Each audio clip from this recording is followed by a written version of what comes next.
and welcome back to Praggers Gaming. I'm Gamer Praggers and this is Citizen Sleeper. And in the last episode we started episode 2 of the Flux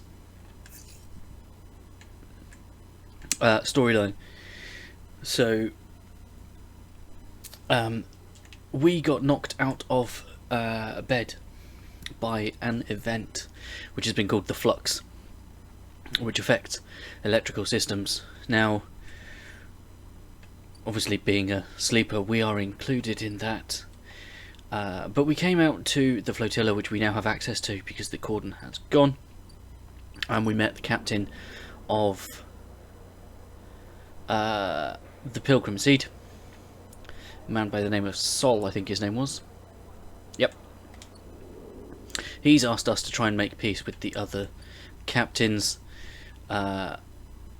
So the first one is going to be Aki. It's a strange sight, given your time spent in the Greenway, to see a greenhouse choked in red dust. It piles up along edges, gathers in curving waves, and is carried by some unseen wind to whirl in front of the glass ceiling. It is a desert in miniature, a captured landscape of iron-rich sediment and unseen life.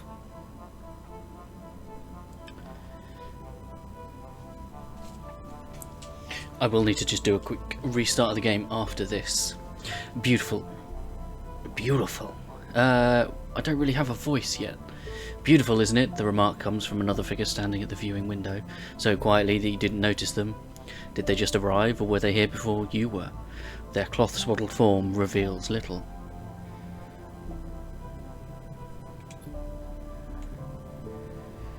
They say nothing. You catch a glimpse of a pale face among the thick material, dark eyes glittering in the red reflected light.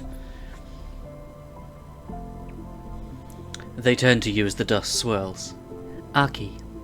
They smile a tight smile. You are not from the flotilla, am I right? I'm not from anywhere. Everyone is from somewhere, whether they wish to be or not. The rest dust glitters in her eyes, whether it is a good place to be from or not. Aki gathers her cloak around her shoulders against the cold. What brings you to the wind's long shadow? Sol sent me. Aki doesn't respond. She looks absent-mindedly at the dust. You are a strange one. Aki raises an eyebrow. I don't know whether to report you or send you back to where you came from. She smiles to herself, which is nowhere at all.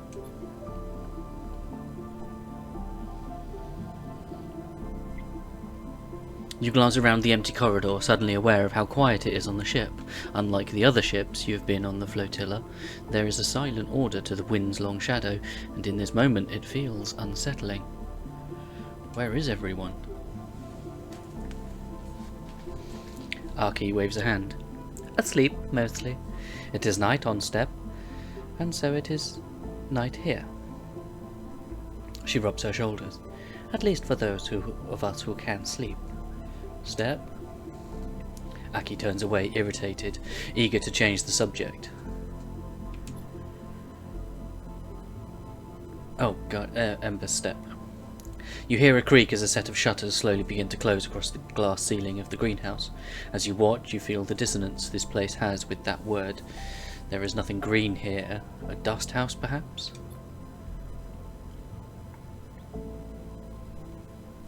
It takes many systems to preserve this landscape, Aki begins. To simulate the wind, cycle the dust, layer the sand and dirt beneath. You watch the dust swirling. Systems that are failing.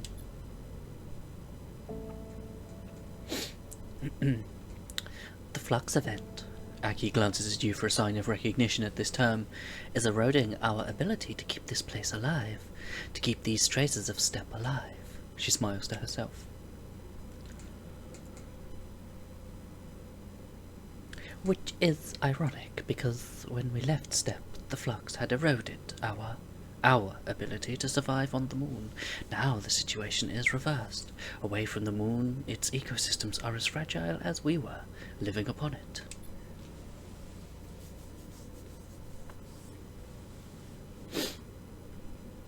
Something catches your eye as the shutters darken the dust house. The winds picking away at the dunes begin to reveal something. A web. A network of thick, branching forms. And then they close completely, and you see nothing in the dark. Soft blue lights flicker on in the corridor, uplighting Archie in cold cyan.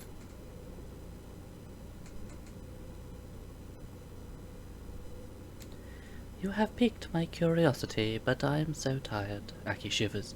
If you do not have a purpose here on the ship, I recommend finding one. Otherwise, I'm afraid you'll need to leave. Make yourself useful, and perhaps we will get another chance to talk. She turns. I would like that.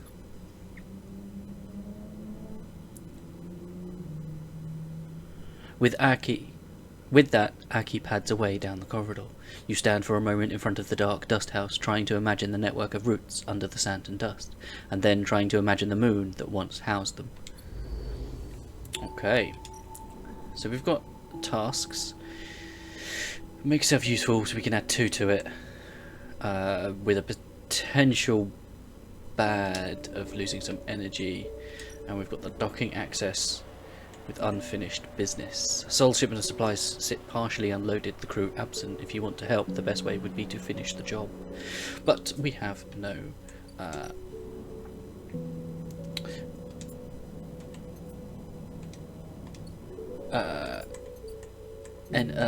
dice. But we do have the Flux, because if you remember in the last episode, Peake asked us to hack one of the nodes, which we did, so we have that data. So let's hand that to Peake and see what he has to say. Peake receives the data on their slate and begins work, decoding it immediately.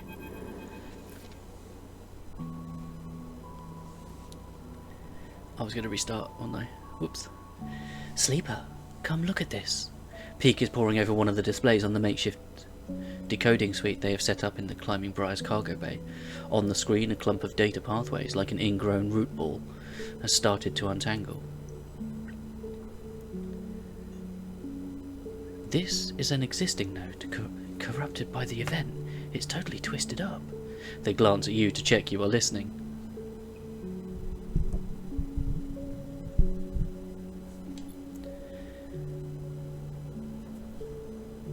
But inside, you watch as the unwinding pathways leave behind patterns of negative spaces, like shadows staying behind despite their caster leaving. It's a whole other data set. Peake's eyes shine bright in the pale screen light. The Flux event somehow seeds this data deep into the gaps in the node, wrapping them around. What's in there? Not sure, Peake frowns. It isn't being very cooperative. You watch the screen, the pattern of shadows becoming obvious now as each layer of pathways is pulled away.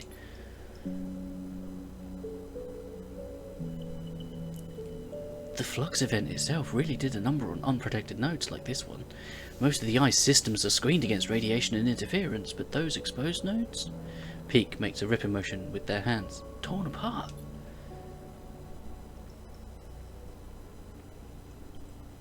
Peake points to the thick tangle of threads on the screen.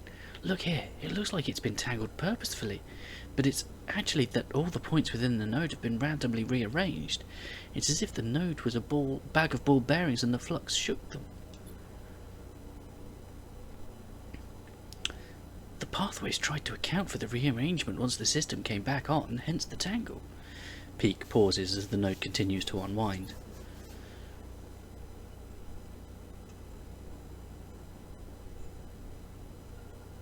Although, Peake muses, it was less like shaking a bag of ball bearings and more like making them all simultaneously occupy a superposition of every possible position in the bag before locking them back into a new configuration. They smile sheepishly, but that's a technicality.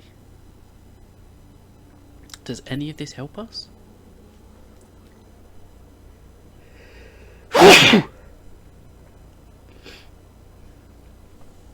For now, not especially.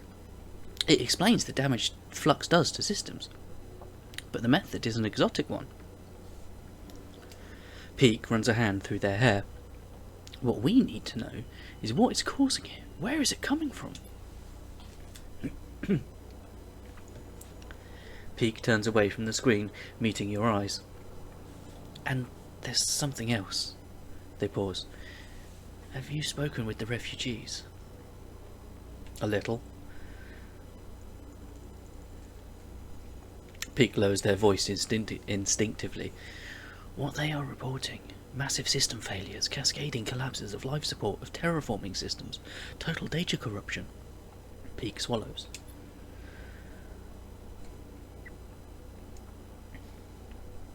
The Flux shouldn't do that. It can fundamentally rearrange the structure of systems, especially those poorly shielded, but totally collapsing heavy-duty industrial systems, fail-safes and all? That doesn't make sense. Those kind of systems are built for deep space, for solar flares and radiation. The Flux might penetrate them, but any reconfiguration should have been repairable.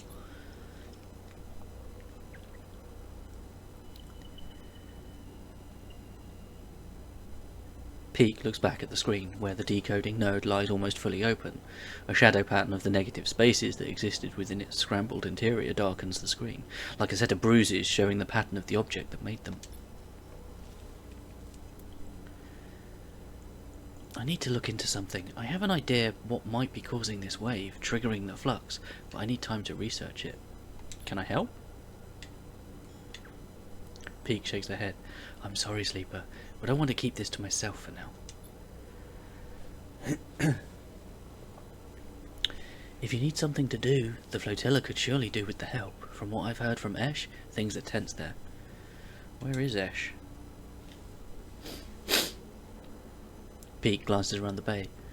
It must be out. I've been focusing on this, so I can't say I've noticed, although the quiet is nice. They smile.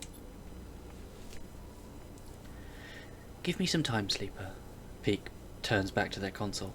I'll have some answers soon enough, I hope. You take one last glance at the uncoiling node as you leave, the dark shape it leaves behind somehow troubling. You try to shake them from your mind. There are things to be done elsewhere. Okay. 1, 2, 3, 4, 5. Okay, so we've got 5 there. So let's sleep at base camp. Yeah, we'll just end the cycle. And we'll restart. Right then, we've got some OK dice. I don't know why we're all the way back there. So, the Pilgrim's Seed. We can supply some more mushrooms. It's safe, so let's pop the 1 in and the 2 in. Nice. And then let's see if we can help the dust houses.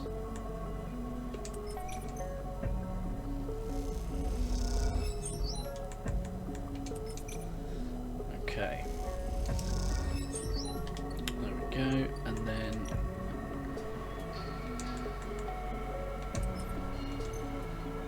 we'll do that one as well. Okay.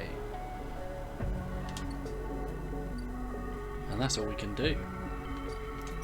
So we shall self-repair and end the cycle. We are going to need to scavenge for more scrap.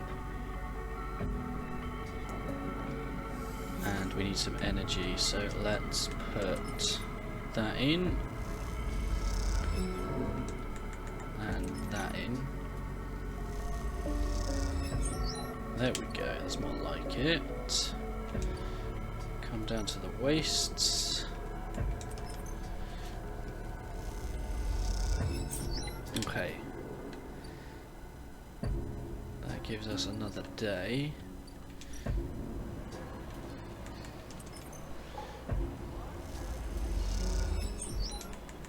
Let's do that and we'll finish that one up. There we go. There is a loose crowd around the supplies you have unloaded and a tense mood brewing among them. You sit nearby on the edge of the shuttle's docking tunnel, resting. Further away, crews from Ember's Song continue their lives as usual, coming and going, trading, discussing. There is a quiet efficiency to the hub, set up as a common space for the swarm of small ships from Ember's Song that are part of flotilla. Unlike Hearth or Steppe, there is no one capital ship for the moon's refugees, just a mass of individuals travelling in concert. "We told Hearth we didn't want their scraps," the jeering voice comes out of the small crowd nearby. You turn to see a gaunt, pale man wearing the industrial work gear you have seen many of the Song refugees wearing. "You hear me?" "These supplies are to help," he smirks. "Oh, how noble of you, coming out here to help us singers." There is a rumble of anger around the crowd. "We agreed to join the flotilla for joint protection. We did not agree to Ember's Hearth using the flotilla to secure their control of the moons." You realise Petter is addressing the crowd as much as he is addressing you. "With the cordon down, our crews are more than able to acquire what is needed from the Eye, what is owed as restitution for keeping us restrained." He pats one of the crates you unloaded. "What we need, we will take." Sol wants to cooperate. "Sol is a farmer. Even the people of Song know that he was simply the sole survivor of Hearth's leadership. His authority means nothing." Peter looks around at the crowd. "Hearth think they can buy us, but we remember the past." A rumble of agreement runs through the crowd. He smiles at them. "Take the supplies if you wish, of course. We are not wasteful." Peter approaches you directly. The crowd tentatively moves forward, and by the time he reaches you, they are already dragging away crates and distributing the contents. "I'm not one for shooting the messenger, Sleeper," says Peter as he approaches, "but we cannot concede to Hearth while here, not for a moment." "I don't understand." "I can see that." Peter sits beside you on the docking tunnel's lip. "What was your plan, Sleeper? Unload the supplies and wait for someone to start throwing them back at you?" He nods at the crowd rifling through the crates. "Because that's what was about to happen."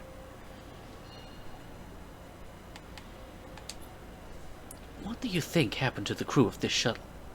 He shakes his head. "They were chased out of this place." "What is happening here?" "We are maintaining our independence," he smiles. "Do you know anything about Ember's moon, Sleeper? Or were you planning to wander into this flotilla totally blind, an objective outsider, offering help?" He rolls his eyes. "Educate me then," he smiles. "It will be my pleasure.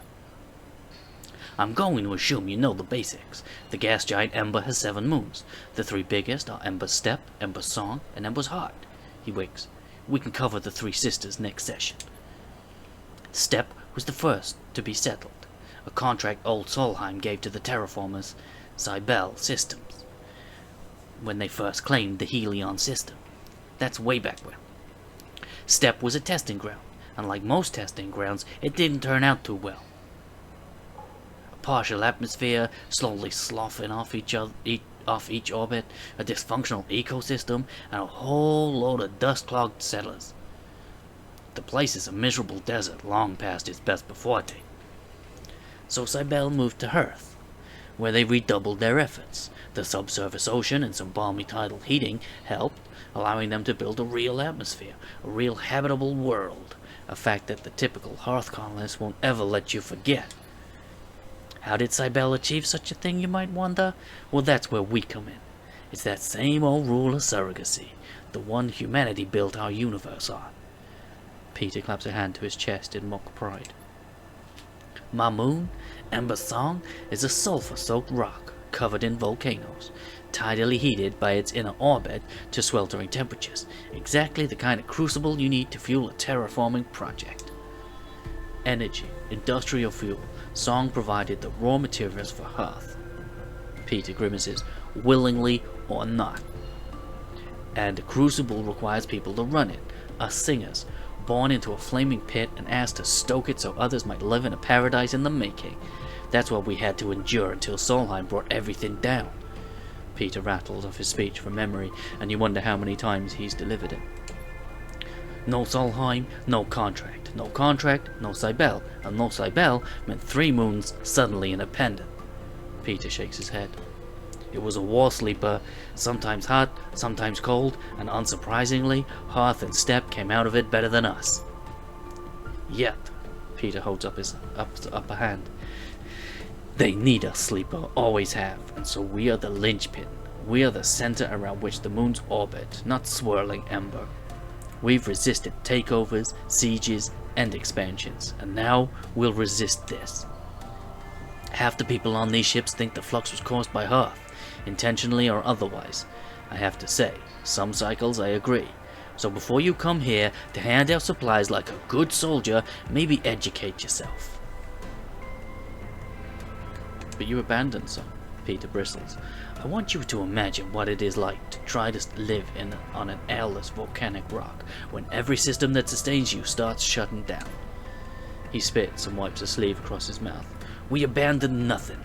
Some stayed, others left, but we will reclaim Ember as soon as the flux fades or ends. We've weathered worse. The flotilla should be united. Have you been listening? Peter voice raises immediately. We don't want to be united, Sleeper. Being united by Hearth means living under them. I won't keep you from docking the Axis, Sleeper. No one here has the authority for that. But watch yourself here. Try to remember that the Eye is just another in the long list of people who have tried to control us.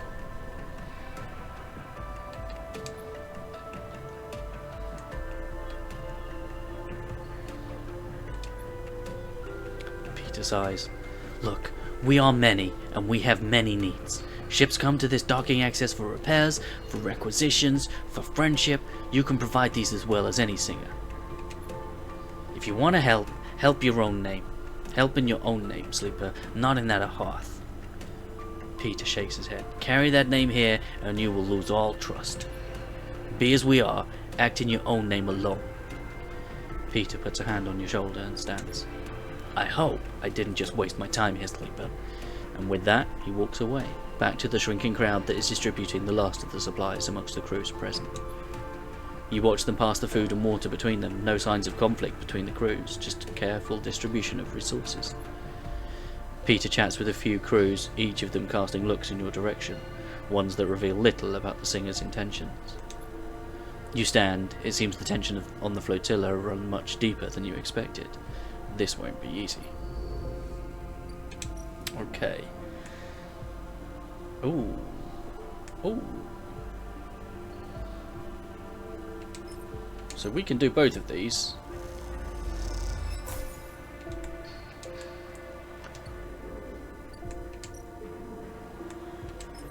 Because we got the ship mind as well. There we go. As you cross the axis looking for a shuttle to take you back to the ruined cordon, you spot Peter standing at the edge of the central hub. Something about the way he's leaning against the rail, looking down across the axis and towards the blinking lights of the flotilla beyond, makes you pause. He is completely still, his head drooping low and his shoulders hunched high. You lean on the railing a little way from Peter, leaving a gap between you. This close, you can see the blank stare in his eyes, the way his hands hang limply in front of him. He takes a minute to notice you. Sleeper? He inhales sharply. Still hanging around? You okay? Peter pauses. Not really, no. Peter closes his eyes. You can feel his mind whirring, the thoughts refusing to be still. You know, Sleeper, he says without opening his eyes, no one asked you to come here. He clenches his jaw. So why don't you just get lost? He looks directly at you, his stare a challenge. Shut up. Peter stands back from the railing. Who invited you, Sleeper? Who said you could come here? You think because the Hearthers decide to name you their errand boy that we have to put up with you? We don't want you here. We don't need you. His eyes burn with rage. Go home, you stupid machine! A second after he shouts that final line, he collapses in on himself, staying upright, but all the energy going out of his body. He slumps back against the railing, his eyes closed once more. You wait, and after a while, he speaks. I'm tired, Sleeper. Tired of everything. I'm tired of the empty paternalism of Hearth. I'm tired of the paranoid whining of the crews. I'm tired of endless cycles that look the same, smell the same, feel the same. I'm tired of running, of hiding, of fixing every shitty thing that breaks out here. His shout echoes a little bit in the hub, but few stop to look. He looks down at his feet. Everyone is tired. Peter doesn't react. He stands. I'm gonna go. He looks at you and sniffs. Get some sleep. Sleep well. Peter nods slowly, turning away.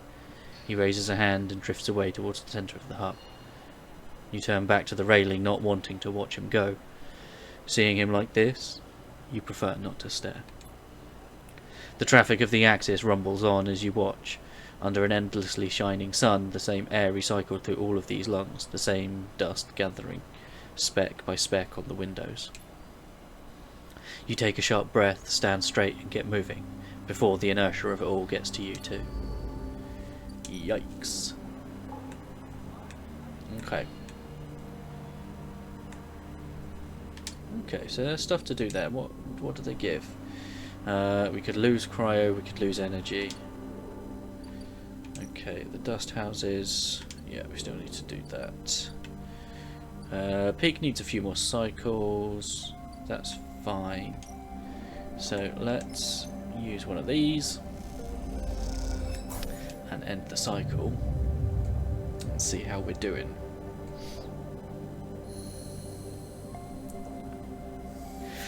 Okay, we'll put that in there. Gives us 1 energy back. Let's see, does this help? Okay, we got scrap, but we lost a load of energy. So let's come down here and get some food. I'm gonna get some more, because that'll give us a full thing of energy. Right. Okay, that's risky. So that's a +1. These, that's a +2, that's a +2. So if we put the 3 in there, that's a 5. Okay. The dust houses we could potentially finish.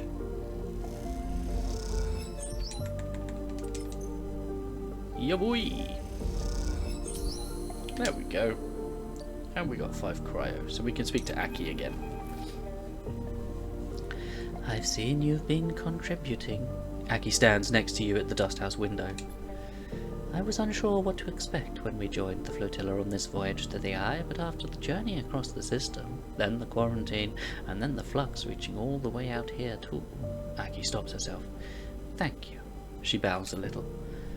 The other ships have only been interested in sending us supplies, but we grow all we need. She gestures at the dust house. What the dust house needs. That is the problem that concerns us. She smiles and turns to you. Shall we go inside? I'd love to. Aki smiles. Come. She taps away at a panel by the window. Seems only fair that after your help with the support systems, you get to see what it is that you are maintaining. Aki leads you to an opening beside the window. You pass through a dark changing room. You notice Aki is sliding on an oxygen mask and visor. She looks at the swirling dust inside. Inside, it's just like Ember's step. Thin atmosphere, constant dust storms. Nothing that will bother you. She passes you a mask. The dust isn't exactly pleasant to inhale, however. So take this. You hold it to your face. She leads you through a short decontamination tunnel, with its fizzing panels of purifying light, then through into the dust house. Immediately, the wind and the heat hits you. You feel the rough waves of dust scattering across your face, and peer through the amber murk. Your feet slide on shifting piles of sand. Welcome to Step. Or an emulation of it, at least. Aki's voice sounds distant, echoey. The terraforming process only managed to provide a limited atmosphere around the moon, one which is slowly escaping. It's been like that since I was born, so I got used to the idea. You catch her bright eyes through the amber dust. So did everything else that lives there. You feel something hard beneath your feet, beneath the sand, like a coil of rope. What is under the sand? This is step silk. It's one of the plants we established on step. She kicks away some red sand. Like any bast fibre, it can be retted and woven into clothes. I'm wearing some made from it myself. It's one of the many species adapted to steppe since the Solheim collapse, which is why it must be preserved. She stares out into the swirling dust. It is as much a refugee as we are, and the dust houses hold hundreds of other species. You look at the pale, unassuming root threaded thickly through the sand. Aki watches you silently. Had enough? It will be easier to speak outside. Aki leads you back out through the decontamination tunnel, which blasts the dust from both of you, with a burst of metallic-tasting air, and into the changing room. Aki hangs up both the masks, patiently awaiting your questions. So what happened on Ember's step? Aki pauses, pulling her shawl around her. She looks small and pale inside its layers. Steppe was already a doomed world, she sniffs. When Solheim gave the terraforming contract to Cybele, they believed they could build an atmosphere, but the moon's erratic orbit made it impossible to maintain. By the time of the Solheim collapse, the atmosphere was already fading and Cybele's attention was on Ember's hearth. After the collapse, Cybele fell too. Its researchers scattered across the moons, and any central organization lost.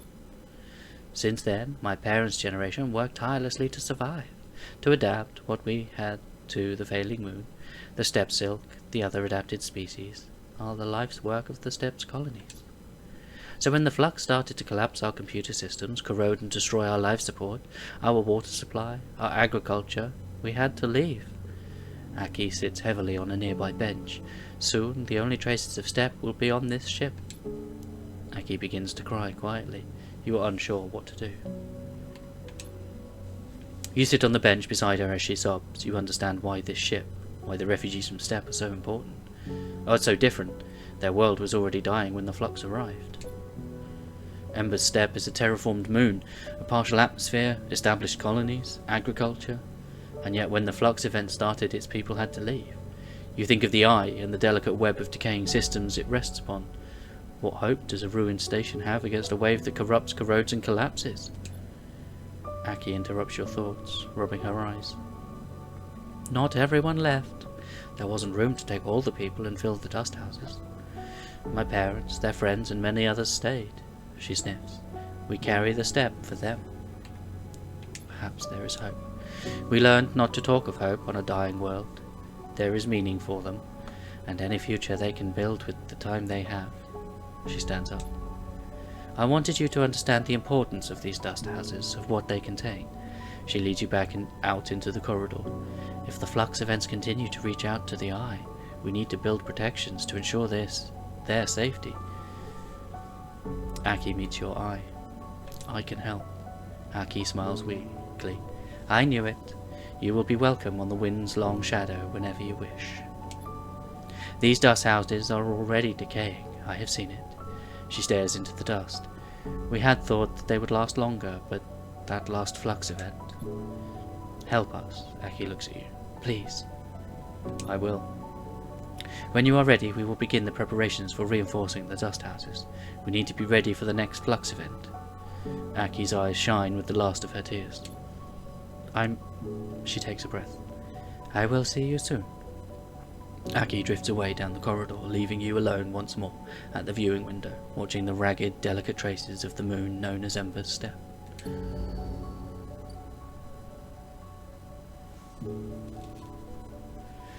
Okay, so we've got some more jobs to do there.